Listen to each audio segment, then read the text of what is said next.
as mentioned, the reports are really just a snapshot at time. So those were done in July of 2021.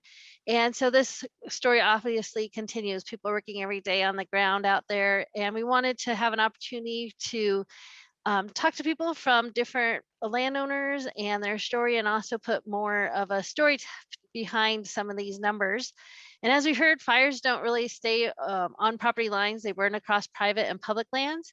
And so we've invited representatives from the private, state, and federal ownerships to speak about their efforts over this last year and future plans for forest restoration. And we're going to start with Seth Barnes, who's the Director of Forest Policy with the Oregon Forest and Industry Councils. And then appreciate Ron and Abe will be up next after Seth gives us some information. So I'll invite Seth. Would you like to share your screen? Yeah, here we go. Can you hear me all right? Yep, you sound good. Thanks. Okay, if I hit share there, then I do this in presentation mode, will it switch for you? Oh, are you? Just go to display settings and switch it. Okay, hold on a second. I can't see where display settings are. Right there. Up. That my taskbar is in the way for this. I know it sometimes gets away, but you just want to go up a little bit further and I'll end. I'm going to just switch the display settings and then I'll go back. Duplicate that. Escape. Sorry for this. No problem. Here. And now I will share screen again. And try this. If not, I can just show you on the other view. It's fine too. You can look ahead. Can you guys see that? This works. I'm just gonna go. I think you can you want to just hit the slideshow start? It should work. Then that way it'll be a little bit bigger for everybody. All right. Does that work? Can you see it? Yep, that's fine. All right. Not ideal, but we'll make it work. All right. So thanks for the opportunity. My name is Seth Barnes. I'm the Director of Forest Policy with the Oregon Forest Industries Council. Thanks for inviting me. Unfortunately, I am not a field forester anymore and was not on the ground out there with the rest of the folks that were leading the effort in both from a private land standpoint in both fire suppression and recovery. But I worked on the policy side of things, worked closely with those folks, and we'll talk a little bit more about how that unfolded. But have a lot of respect for those guys who did the work and have worked a lot with those folks. And so I'm telling their story here for you today. So first off, who is Oregon Forest Industries Council? If you're not aware of who we are, we're a trade association. We represent the Oregon's largest forest landowners and Oregon's wood manufacturing community. So as you saw, here's just a little, I can go through this pretty quick. My background. So I am a field forester with a degree in forest management, spent a lot of time out in the woods. I fought fires for a number of years, and I enjoy fishing, hunting, getting outside, working with wood. That's a picture of my living room, redoing our wood floor a few years ago. But I traded a lot of that in a few years ago and work here in Salem on a lot of policy issues. So let's talk a little bit about what are Oregon's private forests. And I think you have to look at it in the context of all of the forests across Oregon. There's about, as you can see at the bottom of the slide, about almost 30 million acres of forest land, total forest land in the state of Oregon. Almost 18 million of those acres are on federal ground, about 1 million on state, and that includes Department of Forestry as well as parks and others.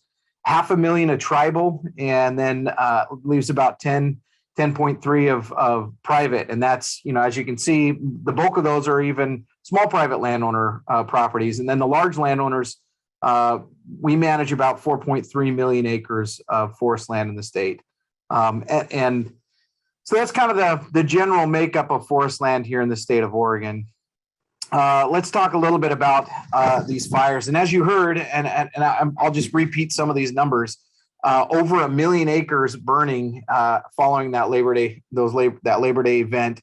Not minimizing at all. In fact, these numbers are staggering, both in terms of acreage and then even further the human element. Right?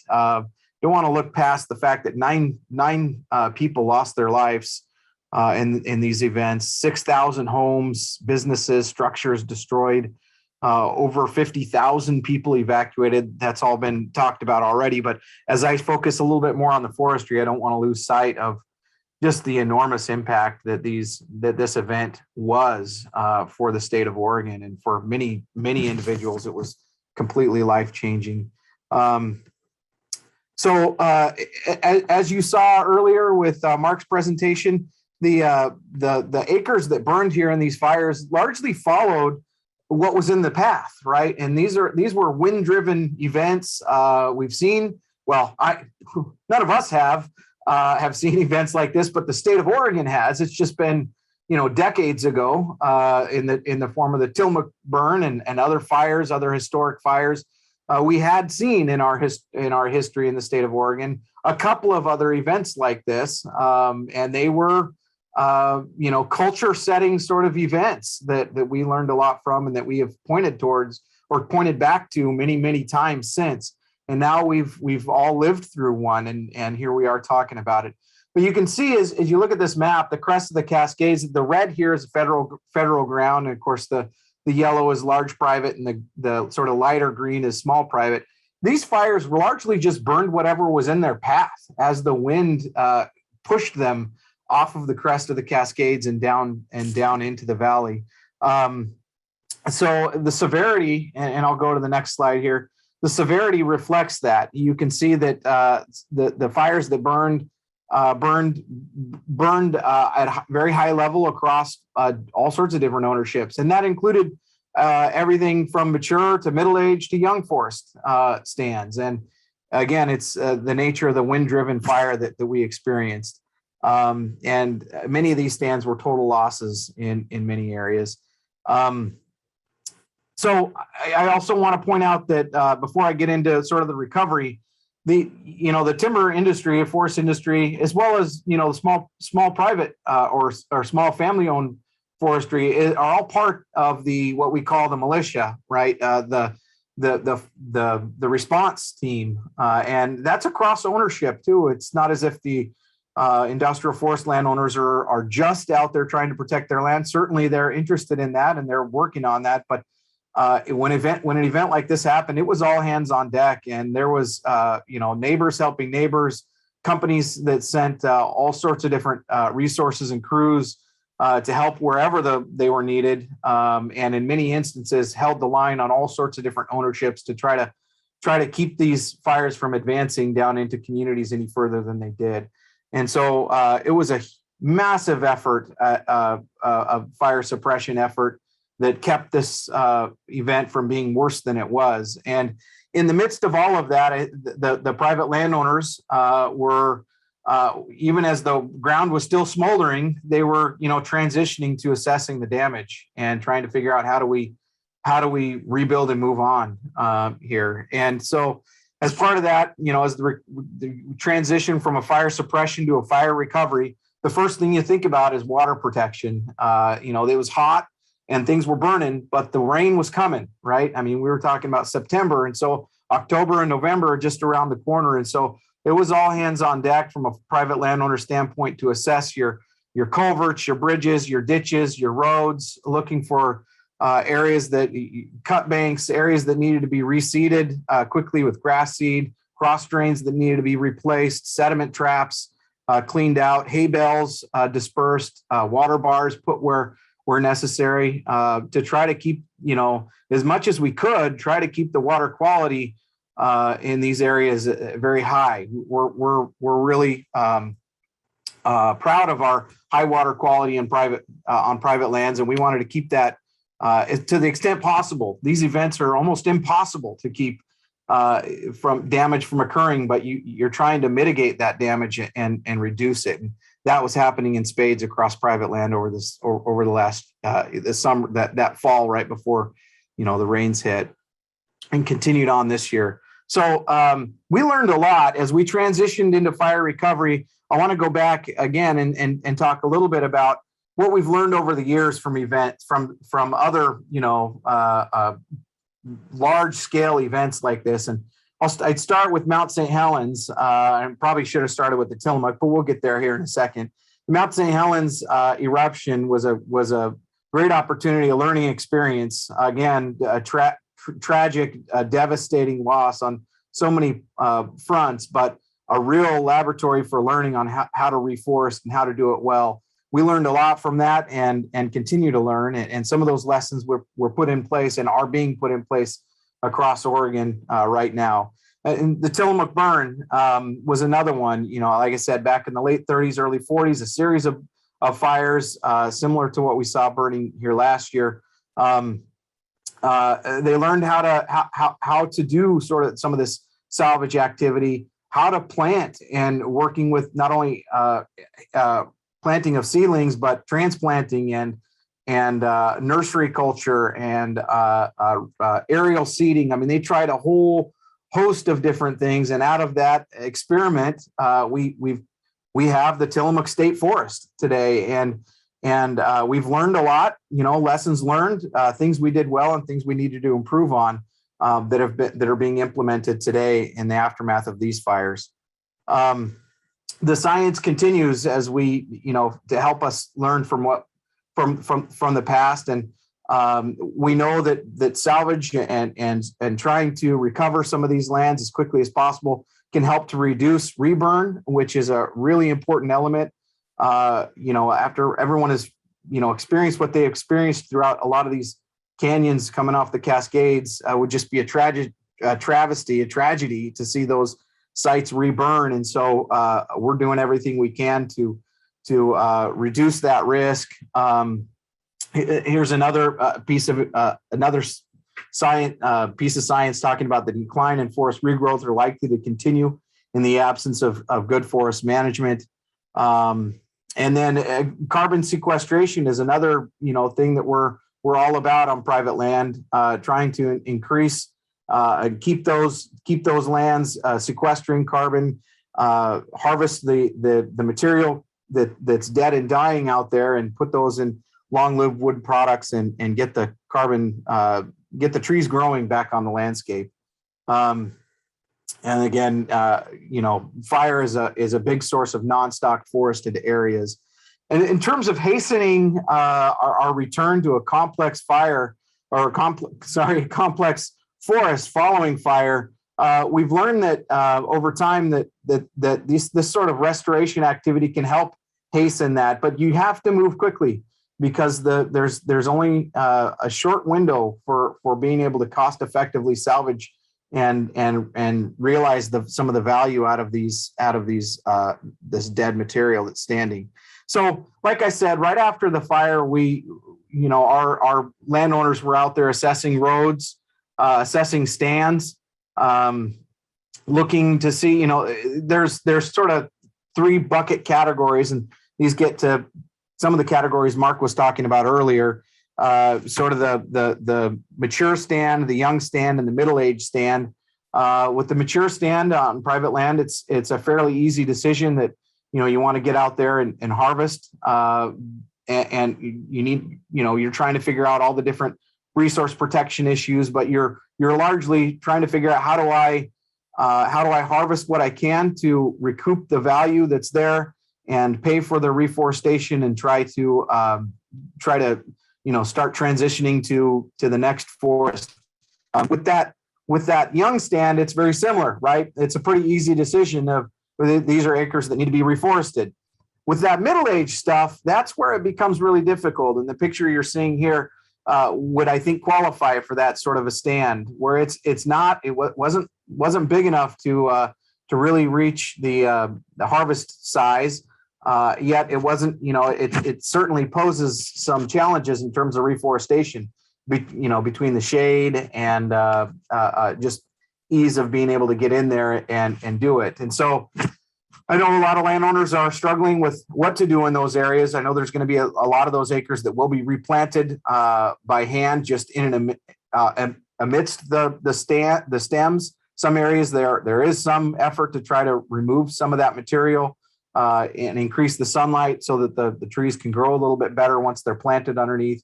But again, it's sort of a mixed bag out there, and people are trying to do what they can, and it's very site specific, depending on the severity of the burn and the topography and other aspects. But a lot of challenges there.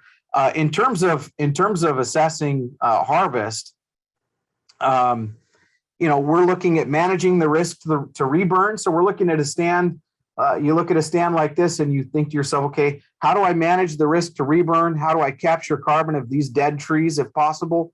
And how do I actively get the site reforested so it's a sea of green again? The first thing we needed to do or one of the first things was to work with Department of Forestry staff and other agencies, cooperating agencies, to figure out, how do you do this on a scale that we're talking about here? And so there was a lot of conversations with Department of Forestry staff. DEQ water quality was brought in, Oregon Department of Fish and Wildlife for fisheries information was brought in, and it was really a very cooperative effort. And I know that those agencies supplied extra staff and people power in these areas over the last year, and that was much appreciated as landowners were, quickly trying to assess and get their notifications in and start working on, the recovery effort. Let's see here. How am I doing for time? This is just a picture of just that. So we met with in this picture, there are folks from Department of Forestry, Department of Environmental Quality, and Department of Fish and Wildlife as we met together to sort of look at the size and scale of the recovery effort and discuss, what do we have in front of us and how do you tackle some of these things and how do we work together? It's been a lot of work, but we were very appreciative of all of the agencies who really were trying to help figure out how to move forward together. This affects all of us, and so how do we work together to make this happen? So transitioning now to the harvest activities. You probably, along, all of us have seen, who've driven up around these areas, have seen a number of, sort of the black logs coming out of the forest as the timber companies have tried to realize that value before those trees become their value diminishes, and that happens fairly rapidly. And so most of that has happened over this last year. And at this point, we're largely transitioning to the reforestation effort on private lands. So reforestation, and here's just another picture of that. Reforestation on a scale that we're talking about here is something that I don't think, well, I know none of us in the industry have ever seen or dreamt about or had nightmares of. It's not easy. In fact, it's a lot of work. And as we've worked together, I sat on a panel of folks with Department of Forestry and OSU Extension and others, mostly concerned with reforestation on small private land as they face a lot of their own challenges. We're blessed on the industry side to have a lot of professional foresters that work in our companies and do this sort of thing for a living, and so they have connections. They know what nursery capacities are generally, and they are able to get their orders in rather quickly in terms of, and they're professional foresters, and so they generally know their ground really well, and so they know what kind of trees they're looking for.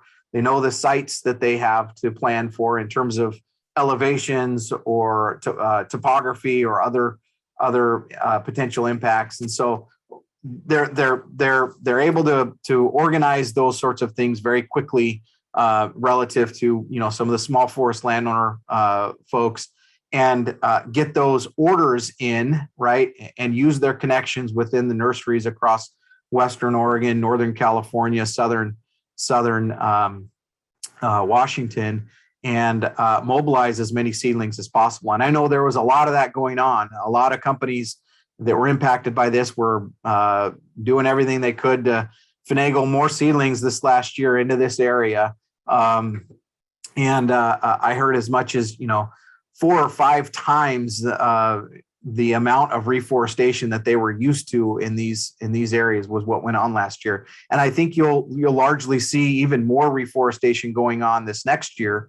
Last year, again, the focus was primarily on the harvesting side, with a lot of reforestation planning as well, and some trees that definitely went in the ground last year. But a lot of that planning for reforestation was in preparation for this year. This year will be a very big year of reforestation out there on the private lands, and that will continue over the next couple of years. But I think this year might be the peak as we see landowners out there trying to get their forestry established. Let's see. I think that covers the bulk of the points that I had. This last slide I would put up there just as sort of my conclusion, and I title this slide "Hope."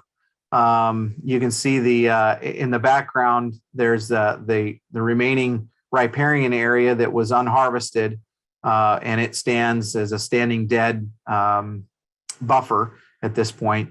And I know a lot of companies are trying to actually even reforest within those buffers, knowing that they won't ever see the value of those trees relative to going down the road on a log truck.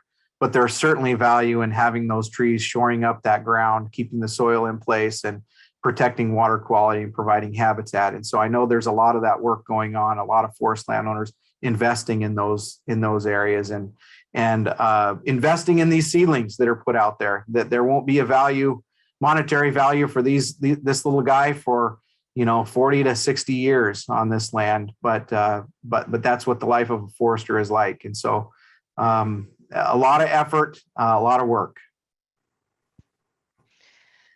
Thanks, Seth. Thanks for sharing about the work on the private forest lands. And I encourage, if anybody has questions for Seth, go ahead and send them in the Q&A. We'll get those questions at the end after our next 2 presenters.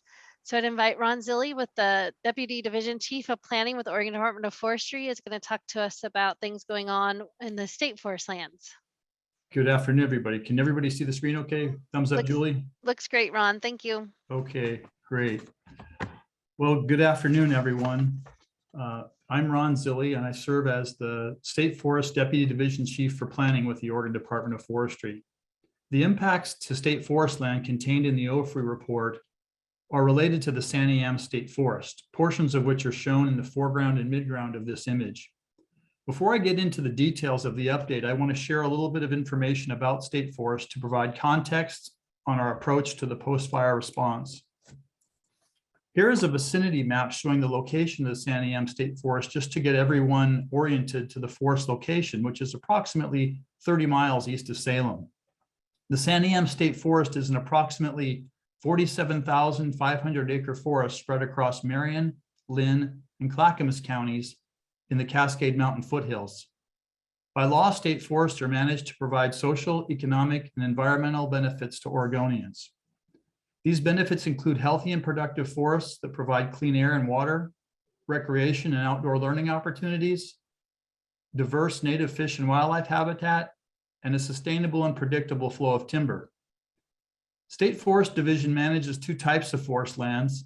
These are lands owned by the Oregon Board of Forestry that are shown on the map in blue, and then Common School Fund forest lands, which are administered by the State Land Board that we manage under contract for them, that are shown in that red or salmon color. And the majority of lands in the Santiam State Forest are these Board of Forestry lands. We had less than 500 acres of Common School Fund lands affected by the fires, and less than 200 acres had any merchantable volume on those. So the main focus of economic impacts and recovery will be on these Board of Forestry lands. When timber is harvested on Board of Forestry lands, the revenue is divided between the counties and the state, with approximately 2/3 of the revenue going to the counties and local taxing districts, and the remainder going to the department to fund the management of these forest lands.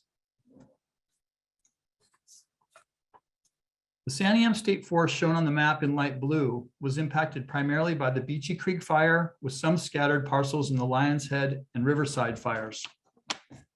There were 24,352 acres within the perimeters of these three fires, and we had approximately 16,600 acres that were burned to some degree within the fires. Resources that were impacted included public access and roads, forest stands, which burned as a mosaic pattern, recreation facilities and trails, fish and wildlife habitat, and infrastructure, including our Oregon Department of Forestry office in Lyons, where this forest is managed out of, that was burned in the fires. The Oregon Department of Forestry has engaged in a parallel planning process for recovery and restoration stemming from the initial post-fire assessment. Right after the fires happened, just as Seth had mentioned, there were, folks out there on the ground. We brought in folks, resources from all over the state and from all programs to help do an assessment on the Santiam. This first process can be considered our recovery efforts. The planning process is reflected largely in our revised North Cascade District Implementation Plan and the annual operating plans that stem from the revised implementation plan. The recovery planning process began in the fall of 2020 and is ongoing through fiscal year 2023, when we will again revise our implementation plan. The second planning process is the restoration framework, which began in earnest in February of 2021 and is now wrapping up the content and development stage. The framework will lead to a list of longer-term actions to consider for forest restoration and monitoring using an adaptive management process. This table shows the distribution of forest acres within the fire perimeters that were burned in the Santiam State Forest within the counties that they are located. Portions of the state forest in Marion County were most impacted, with approximately equal amounts impacted in Lynn and Clackamas counties. And as I said before, when we harvest timber from these Board of Forestry lands, approximately 2/3 of that revenue goes back to these counties in which the trees originated. So the damages are relevant to those, county stakeholders and, subordinate taxing districts that benefit and provide public services from the timber. So that's a potential economic, it's a significant economic impact over time, although we are salvaging some of that, and I'll go into that as well. So here's kind of a snapshot of the best information we have. We provided some of this to Mason, Bruce, and Gerard for their report, but here's just a kind of an overview of what synopsis was on the state forest situation. Within that, roughly 24,000 acres that were burned, there were fortunately 7,700 acres in the fire perimeters that were unburned in skips and gaps across the forest. Approximately 3,700 acres had low severity burn and won't have much salvage harvesting done. These stands will carry on and be managed in accordance with our forest management plan. In many cases, these were just really nice understory burns and had very little tree mortality of the overstory trees in those locations. Approximately 7,400 acres had a medium burn severity, and we are salvaging some of these stands depending on site-specific conditions and forest management plan goals. Approximately 5,500 acres had a severe burn severity, and we are prioritizing salvage harvest in these stands, again, based on site-specific conditions and forest management plan goals. Overall, we had a wide range of stand types affected by the fires, which included some of the district's steepest, rockiest ground with poor site conditions and difficult access, as well as many young stands that were unmerchantable. Looking at this graph, you can see there was just a large number of, in this high and moderate of, 1,800 acres of young plantations that were burned, less than 29, 1,700 acres high severity. And then going into this 30 to 59-year-old age class here, again, many of those were unmerchantable, particularly on steeper and rockier ground with poor site conditions. Mason, Bruce, and Gerard used 35 years old for their average merchantability cutoff, and I agree with that as a general threshold. However, on some of the sites on this district with steep rocky ground, trees need to be much older than that to actually get to a merchantable age and size.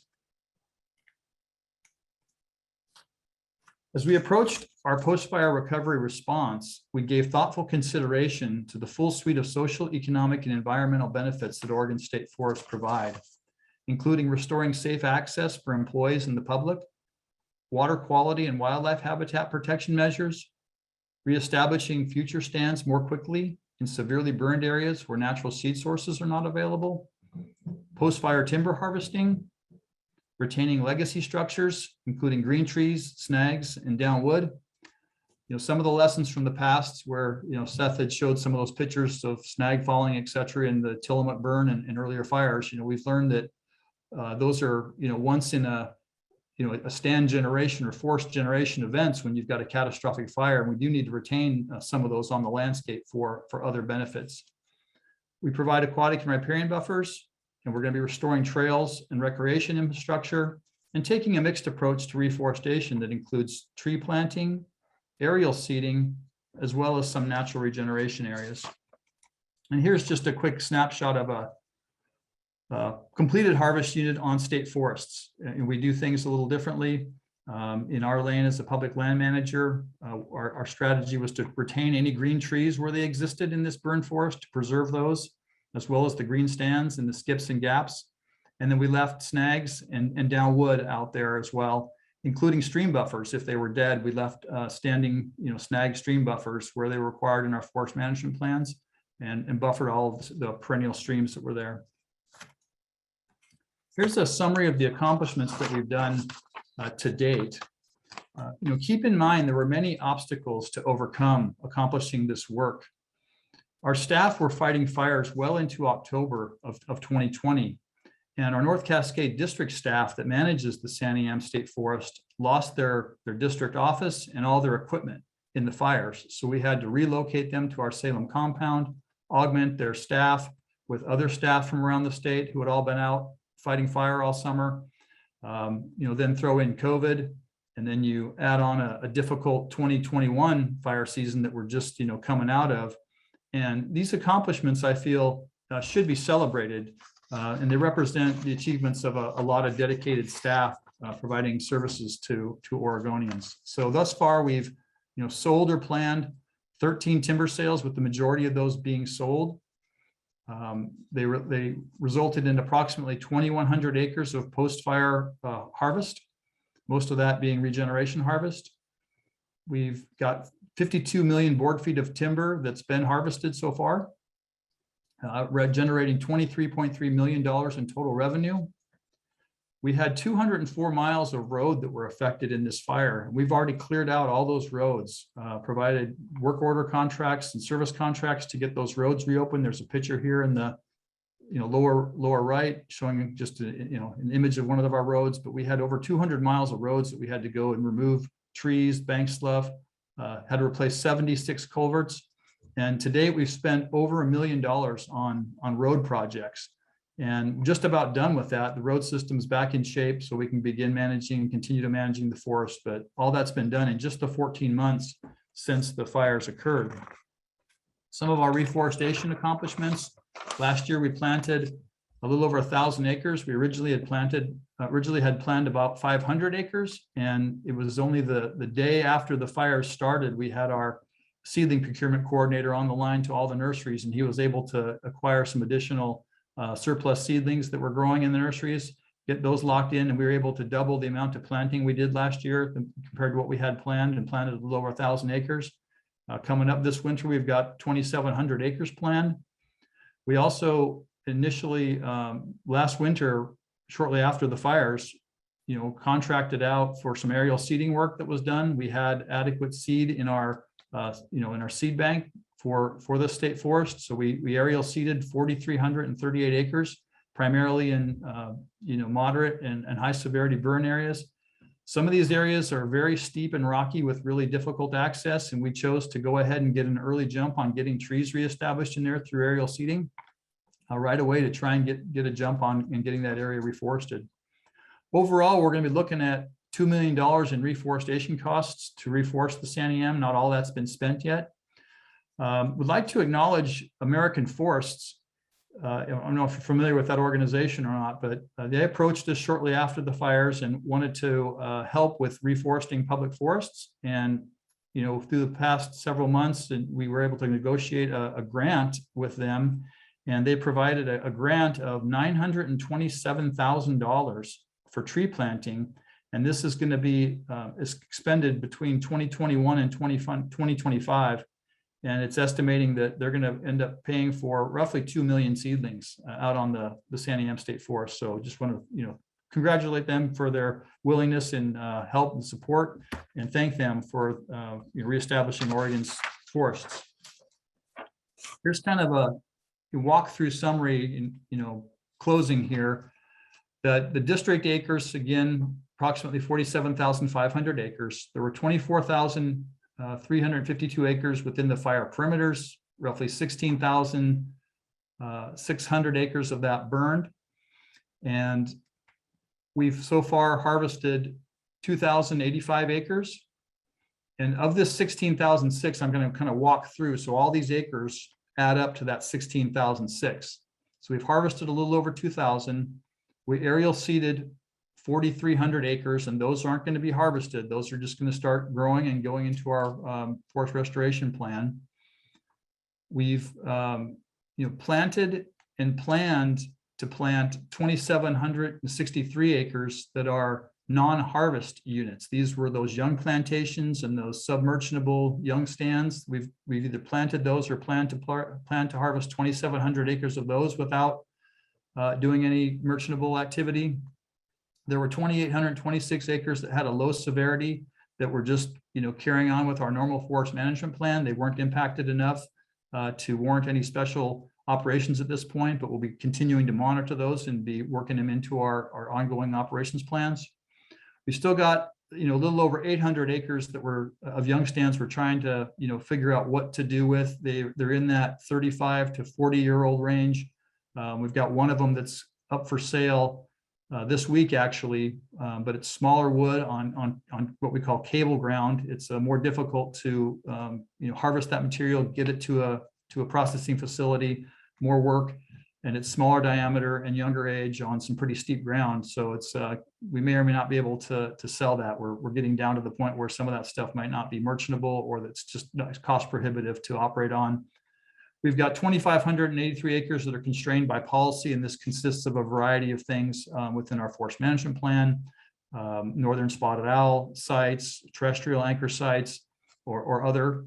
And then there's these unmanaged acres, and these are acres within the fire perimeter that are in a variety of categories that includes our roads. There's some high elevation rock outcroppings, some mixed severity areas, where there are just small areas that were burned and large areas that are these really mosaic.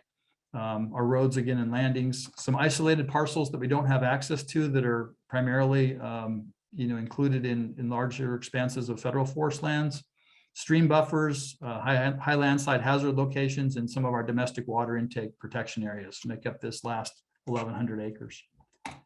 And then finally, in closing, this is a shot of one of our premier recreation facilities on or locations, I should say, on the Santiam State Forest, Shellburg Falls. And just want to end like Seth did with a sign of hope in that the forest is recovering, and we're hoping to get people out here to the Santiam and the Shellburg Falls area sometime in the next year or so. But we have a planned operation that's actually out for public comment right now on helping us inform the plan to restore safe access in the area of Shellburg Falls. So that's what I've got to share with you on the state forest update. So I'll turn it back over to Julie.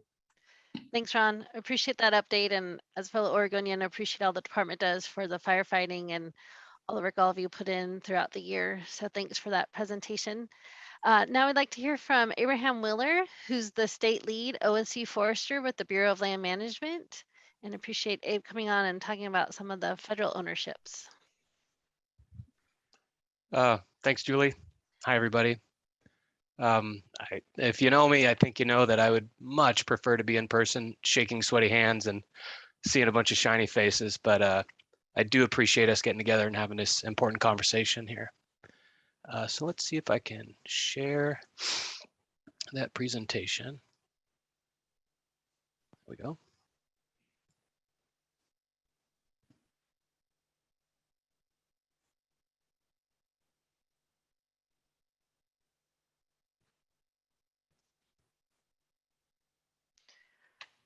Looks good, Abe. We can see it. Okay, thank you. So I'm Abe Wheeler. I work for the Bureau of Land Management. I'm the state lead ONC forester.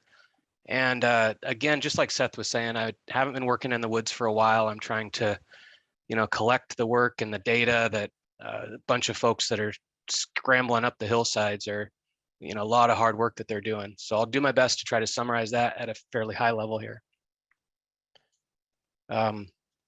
I thought this was a pretty interesting image our public affairs folks put together of, real time looking at the fires with all the smoke and everything. What a year. Bureau of Land Management in Western Oregon, and that's the area, kind of the scope of my duties in Western Oregon here, manage about 2.5 million acres of land. 90% of this land is forest land. It's located across 18 counties in Western Oregon. About 84% of those lands are considered ONC lands, and they're mostly organized in a checkerboard pattern, alternating checkerboard, primarily intermixed with private industrial forest lands. And we manage those lands primarily under 2 resource management plans. The Bureau of Land Management is very different than the U.S. Forest Service are, and this quote I'm putting up here on the PowerPoint shows, a quote right out of the ONC Act. So we have a dominant use mandate for sustained yield timber production, and I'll let the words speak for themselves. Permanent forest production, sustained yield mandate. We also have an overlay of FLIPMA that overlays all lands that the Bureau of Land Management administers nationwide. But this is the primary sustained yield mandate here in Western Oregon. So in November 2020, Barry Bashu, who's our state director, issued Leader's Intent, and it outlined our approach to hazard tree removal, salvage timber, emergency stabilization, rehabilitation, reforestation, and then repair to roads, bridges, and developed sites. Guiding commitments here is to, keep jobs, nature, and people in the forefront of our actions and not, focus on any one of those things. It really is, 3 legs to a stool. I'll cover a little bit here about public safety. Not a lot. We've got, of course, public safety is our top priority. All along these roads, whether they be logging roads or along state highways, you have BLM administered lands. You have trees that are, hazards to folks that are driving by, hazards to the infrastructure themselves. And so that's our number one focus, is to remove those hazards and do it while we have some value there to help offset the cost of all that work. And this is just a kind of a summary slide showing, the number of miles of roads that are inside of fire perimeters, or I guess this was within 160 feet of the fire perimeter, and by land ownership. And BLM has, it looks like about, I wish I had the data here, about 700 miles of roads where we would be considering hazard tree removal operations. Here, a shift over to timber salvage. And this has a lot to do with the resource management plans. So those 2 resource management plans we adopted in 2016, and they organize the land into land use allocations, and we have management objectives, management directions that, really give us sideboards and direction on how to manage those lands within each land use allocation. So I guess the first thing to know is that about 80% of the lands we manage are in one flavor of reserves or another. So on this map, you'll see that as green or blue. Green being late successional reserves, blue riparian reserves. They have their own sets of management objectives and management directions. One of those directions is that timber salvage is prohibited, except where it's necessary to, and here in the quotes, remove hazard trees. It's a little broader than that, but to public safety and to keep roads and infrastructure clear of debris. So the only salvaging we'll be doing in those lands, or have done in those lands, are related to roadside hazard trees or infrastructure related hazard trees.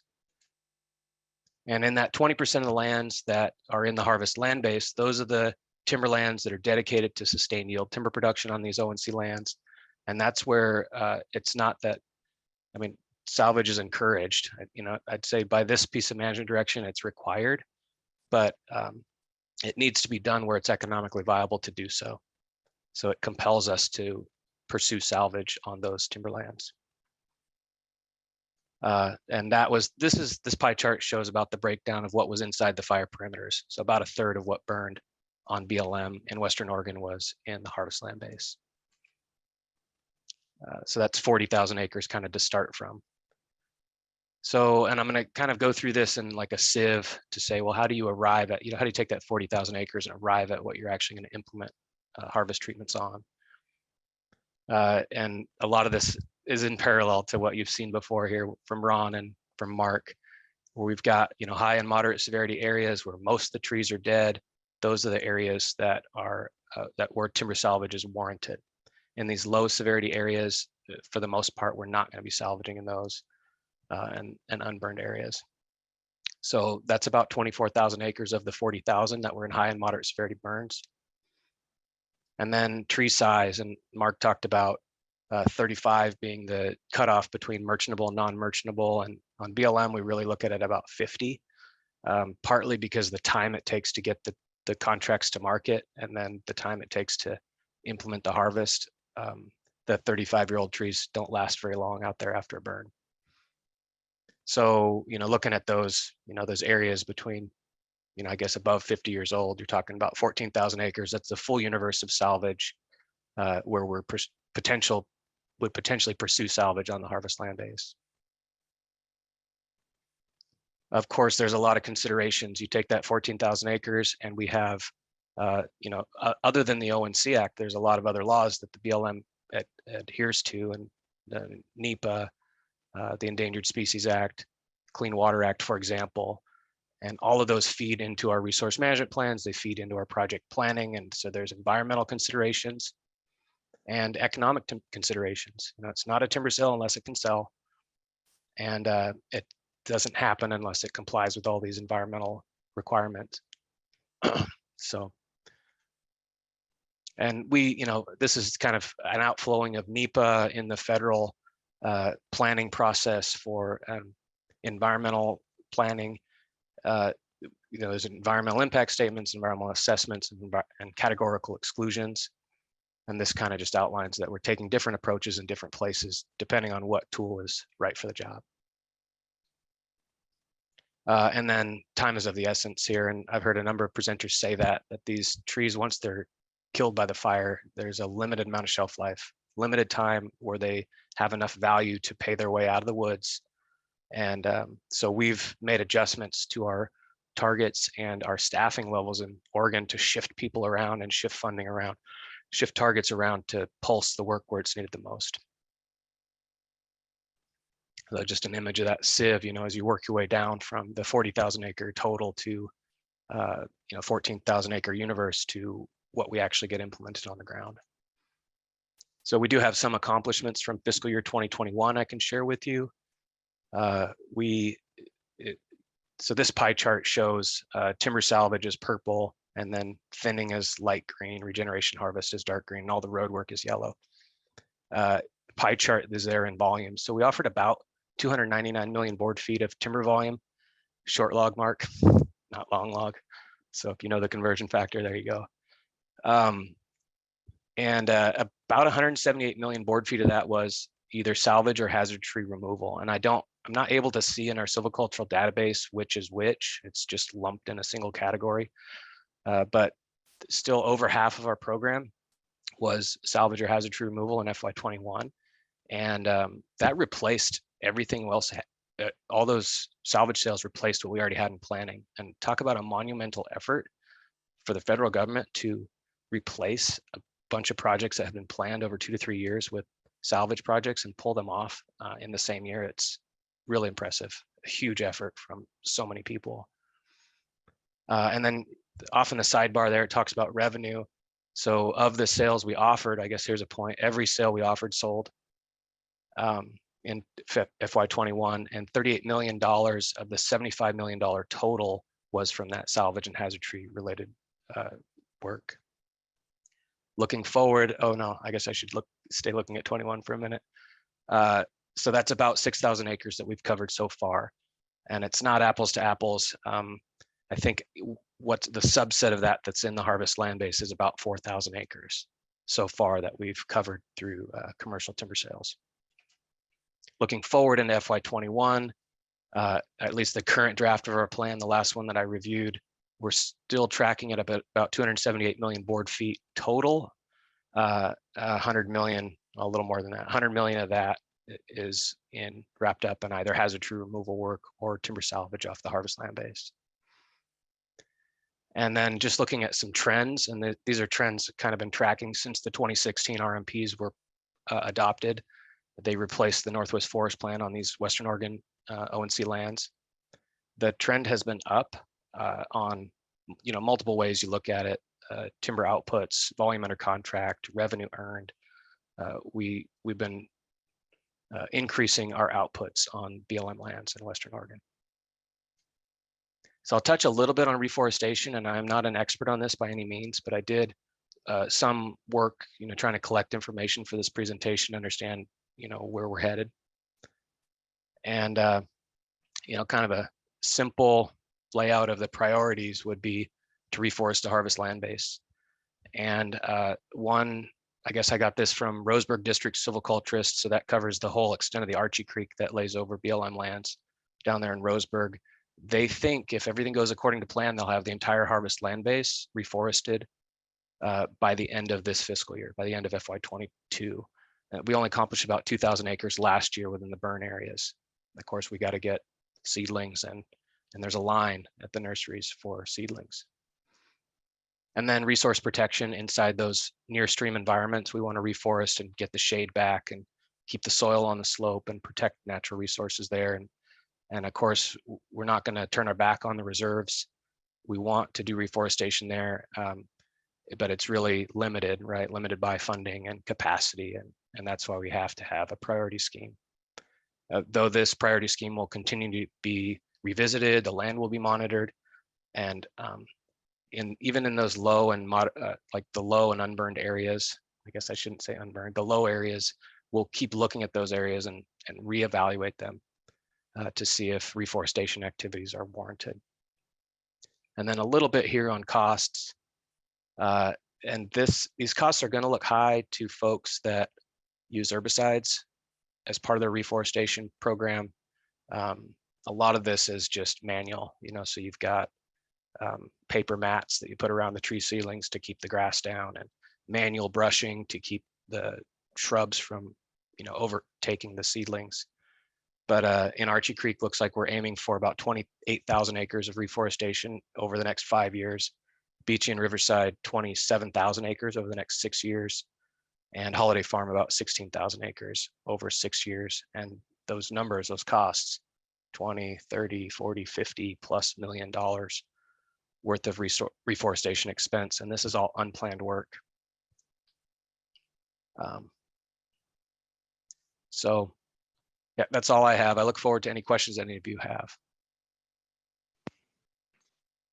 Thanks, Abe. Appreciate that update. I know these are quick and we could all go into further details on all of these. So really appreciate the snapshots and the overviews everyone's providing. Yeah, a lot of information in a very short time. So I try to keep the pace going. Yeah, no, I appreciate that. We have a couple questions. Again, we'll probably just have a chance for one or two and then let people know we're also, some folks are being able to, some of my panelists are also typing in questions or answers if they can. So try and get to everyone that we can. Seth, this first one goes to you. Do you know if, especially the companies, those reforestation experts, is that being shared with adjacent small forest landowners, and are reforestation practices related to these fires? Does that include any broadcast burning and tree planting being performed by local contractors? So I think it's sharing of expertise and then the contractors. We'll start so the answer is yes and yes. Company foresters are busy doing what they can on their lands and are stretched to the max out there trying to get those lands reforested. But I do know that several of them participate in their local Society of American Foresters chapters, and many of them also participate in Small Woodlands Association meetings and things like that. And so in that way, and I myself, from a policy level, as I said, have been involved with the with the group that's been meeting up here in Salem, talking about reforestation and how do we help get more seedling availability, all sorts of those sorts of things for small forest landowners. So I would say from multiple different scales on the ground to the sort of the policy world, the answer is yes. We're trying to share. At the same time, we're all busy trying to do what we can too. So it's a big effort. And I know through Society of American Foresters, SAF, I was contacted this last winter by some retired foresters that were interested in, offering up their expertise as well and trying to figure out how do they, organize themselves to make their expertise available to some of those small forest landowners. And to the second question, it's a great question. And yeah, absolutely. Local contractors are a big part of the matrix here, and most of the work, I'd say all the work that's done out there on private forest land is done through local contractors, and they're a really important component in trying to get this work accomplished. And I know they've been busy, and hats off to them too. A ton of those folks have flooded into these areas with these fires and been doing a lot of work. Folks that normally do work in other areas throughout the state have really rushed into these areas and have been engaged over the last year in efforts here. And I'd say one of the biggest things that chokes us on the reforestation effort is the labor. Frankly, that is a real major constraint. I mean, you can drive around all of Salem and Portland and all up the valley and see help wanted signs. And that's not different in our sector. Especially in the sort of the reforestation realm and contractor realm. So. Thanks, Seth. And maybe I'll just try and keep it a little bit shorter question here for Ron and Abe. Maybe is there anything you'd like to touch on as far as monitoring that's going to be taken into effect, looking at maybe the dead trees that are left, especially along stream side buffers, or, Ron, you mentioned aerial seeding. Is there a monitoring program in place to kind of watch that and see the efforts of that over time? Yeah, absolutely, Julie. And that's what I mentioned is our second phase of the planning process, that longer term restoration planning process that we have underway. We actually have already installed some riparian monitoring plots, and we'll be putting in some additional, transsection plots and other things, for our aerial seeding. But yes, that's all part of our holistic restoration plan, separate from the kind of short-term recovery efforts. So it'll have a holistic monitoring and adaptive management plan there. Perfect. Yeah, and I guess I just briefly say that that's already part of our silviculture program, to continually monitor those lands, reforestation needs, site prep needs, stand maintenance needs, and including, any of those places that we don't get to plant, that we're relying on natural reforestation. We'll be monitoring those as well. Great. Well, thank you again to this panel. Really appreciate your input and the overview on those different lands. I have go one ahead, thing, Abe. Julie. It's bothering me that I didn't mention one thing, and I think it's a key point. So we talked about the 18 ONC counties. We talked about the sustained yield management of ONC lands. What I failed to mention was the fact that revenue produced on those lands is shared between the federal treasury and the 18 counties within which those lands reside. And it doesn't matter where the timber is harvested from. It goes by proportion to those 18 counties. So I wanted to make sure I got that out there. Yeah. Well, Okay. Thanks for the Thank you. clarification, helping our audience understand Right that. on. Thanks again to this panel for all your information, and you're welcome if you want to answer those questions, write those in. Sorry again for not having enough time to get to all the questions, but we'll certainly do what we can. I'd invite next our forest operator panel, and the Labor Day fires certainly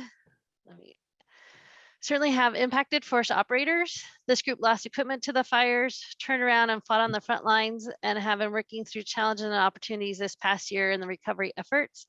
And I'd like to introduce Rex Storm, the Executive Vice President with the Associated Oregon Loggers.